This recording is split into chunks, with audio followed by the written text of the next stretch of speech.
मकर संक्रांति की सबको बहुत बहुत हार्दिक शुभकामनाएं। मुबारक हो, बधाइयाँ हो। मकर संक्रांति अर्थात परिवर्तन के दिन कहा जाता है।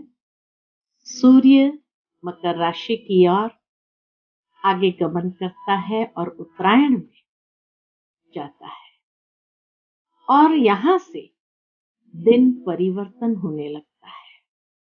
शीतकाल जो चल रहा था वो शीतकाल में धीरे धीरे जैसे जैसे सूर्य उत्तरायण की ओर आगे बढ़ता है तो भारत देश में जो ठंडी हवाएं हैं वो समाप्त होने लगती है और बहुत सुंदर गर्माहट धीरे धीरे करके आने लगती है। और इसी याद में खुशियों भरा ये त्योहार मनाया जाता है। उत्तर भारत में कई स्टेट्स में इसको उत्तरायण भी कहते हैं, अर्थात कि जब लोग पतंग उड़ाते हैं और पतंग उड़ाते हैं, खूब ऊंची पतंग उड़े, सभी अपने अपने घरों की छत पर जाकर के बहुत खुशी के साथ ये पतंग उड़ाते हैं, सब मिल करके भोजन खाते हैं और ये प्रतीक है हमारी आध्यात्मिक उन्नति का। शीतकाल समाप्त होकर के दिन परिवर्तन होना भावार्थ यही कि मनुष्य जीवन में कलयुग में भी जो सबके हृदय, सबकी भावनाएं एकदम शीतकाल जैसी हो गई थी, ठंडी हो गई थी। जीवन में खुशियों की गर्माहट नहीं थी, खुशियों का आदान प्रदान नहीं था। तो ये शीत लहर को समाप्त करना, क्योंकि जब शीतकाल में होते हैं तो जरूर है कि जहां खुशी ही ना हो, जीवन में उमंग उत्साह ना हो, तो कई लोग डिप्रेशन के शिकार बन गए।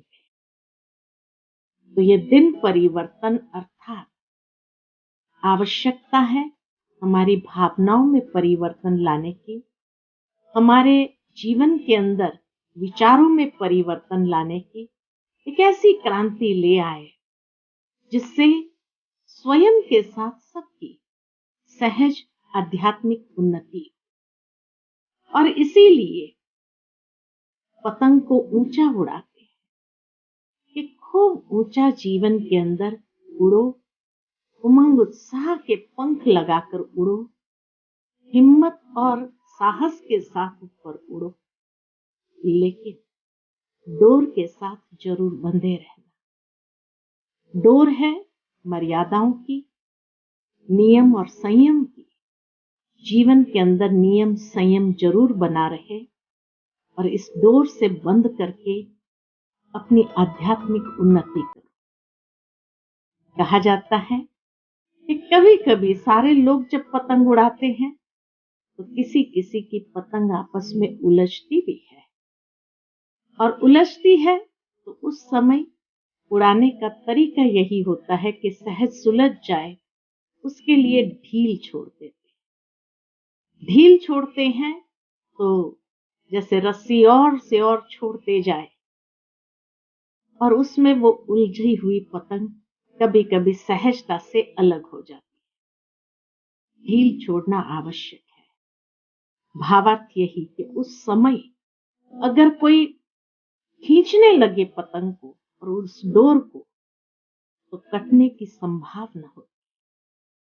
अब ढील छोड़ने का मतलब है कि जीवन के अंदर कभी कभी बातें ऐसी होती है जो उलझने वाली हो, या कई बार बातें मनुष्य के मन को मन मुटाव या उमंग उत्साह खत्म करने वाली हो। ऐसे समय पर ढील छोड़ना माना लेट गो करना।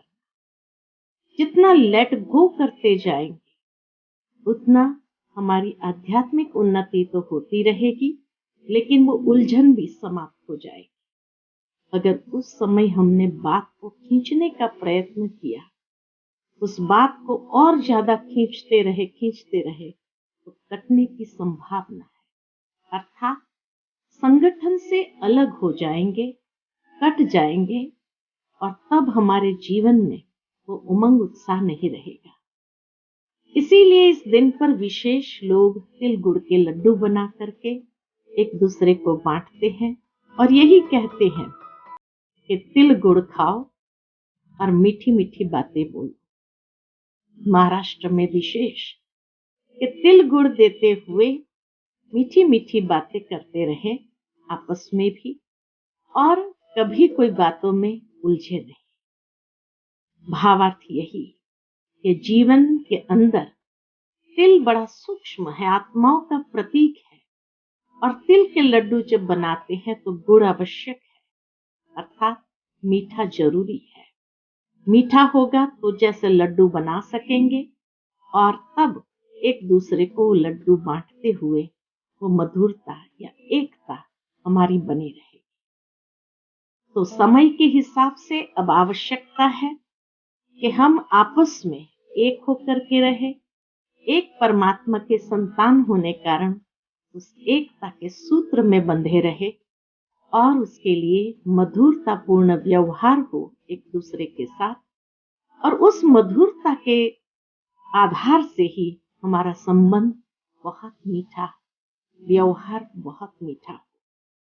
उसी का यादगार है। मकर संक्रांति के दिनों में विशेष कुंभ मेले पर शाही स्नान होता है, और उस दिन विशेष लोग जाकर के उस ठंडे पानी में स्नान करते हैं और अपने जीवन के अंदर पावनता का संकल्प करते हैं। भावार्थ यही कि मकर संक्रांति के दिन इतना पावन है, और जिससे शाही स्नान गंगा जमुना में करते हैं, त्रिवेणी पर करते हैं, अर्थात ये स्थूल स्थान की बात ही नहीं है, लेकिन ज्ञान स्नान की बात है कि परमात्मा जो ज्ञान सूर्य है, उस ज्ञान सूर्य ने जो ज्ञान दिया, उस ज्ञान में हम आत्माओं को स्नान करना है, अर्थात ज्ञान से आत्मा के पापों को भस्म करना है। ये ज्ञान योग ही ज्ञानाग्नि और योगाग्नि है, जिससे हमारे पाप समाप्त होते हैं, आत्मा शुद्ध होने लगती है और पावन बनती है। तो ये दिन विशेष शाही स्नान का बताया जाता है, और इस दिन लाखों लोग भक्त जाकर के स्नान करते हैं। वास्तव में स्नान करना है सूक्ष्म आत्मा का स्नान। आत्मा के लिए कहा जाता, न अग्नि उसको जला सकती है, न हवा उसको सुखा सकती, न पानी उसको भिगो सकती। तो आत्मा को पावन बनाने के लिए तो ज्ञान स्नान की आवश्यकता है, और ये शाही स्नान करके हम आत्माएं पावन बने। तो ये है मकर संक्रांति का बहुत सुंदर रहस्य, और इसी शुभ रहस्य के साथ हम आज मकर संक्रांति को सेलिब्रेट करते हैं। पुनः पुनः सभी को बहुत बहुत हार्दिक बधाई हो, शुभकामनाएं। ओम शांति।